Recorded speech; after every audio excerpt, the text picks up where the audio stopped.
Offensive coordinator John Morton thinks the best thing about this Lions team is how selfless they are. And one way you can see that in action is when wide receivers like Amon-Ra St. Brown take an active role in run blocking. When defenders see that, when a defense sees the wideouts blocking like the way our wideouts block, they know every single down, they got to bring it. But it's a two-way street to get to this destination. In order for players to be all in, they have to first be informed. Like when I first got here, it was like all over my head. I wouldn't say, my attitude towards blocking has changed, like it hasn't gotten better. I would just say maybe knowing who to block, understanding run scheme more. We go through walkthrough, because there'll be like two people right there. They're just like waiting for somebody to come to them. So I'm like, who do you want to get? And they'll tell me.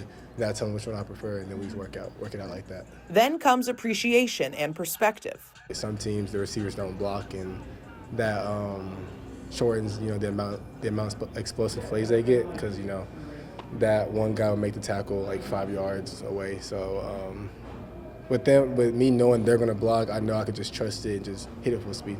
The underrated engineer of altruism, assistant head coach Scottie Montgomery, who switched from the running backs room to wide receivers. The biggest thing we had to do is connect our wideouts to what our backs are seeing and what our tight ends are seeing, and why we're doing it. Why Ja likes the middle field safety to be left alone, and maybe blocking on the perimeter is better when we're in a cutoff situation where 90% of the time you will want to go to get the deep safety.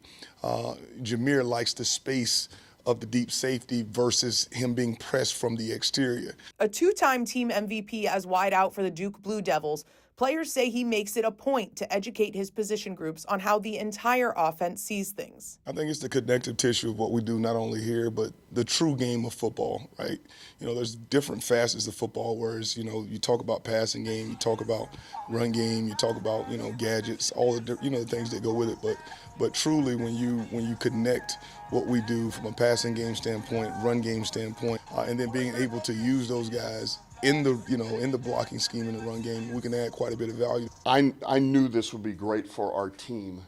It would be great for our team. It was going to be great for our offense, and it was going to be great for the receivers. And because he understands the pass game very well. He knows those guys in that room, but he also does have that perspective of the run game. And look, these are what the backs are looking at. This is what the old line's thinking here. This is why, yes, that's who you got, but this is how you should block him, or where you want him to go, or where we think this run might go. So now you need to be thinking, go back here once it breaks out. So that's icing on the cake, because he does have that perspective. But Scottie understands this game very well, top to bottom, pass game, protection, run game. He's a huge asset for us and for me. It's clear that Montgomery is hailed as one of the brightest football minds in Allen Park, and his attention to detail, no doubt a reason why the Lions have once again retained the title as highest scoring offense so far this season. From the Meyer Performance Center, Rachel Hotmeyer, CBS Detroit Sports.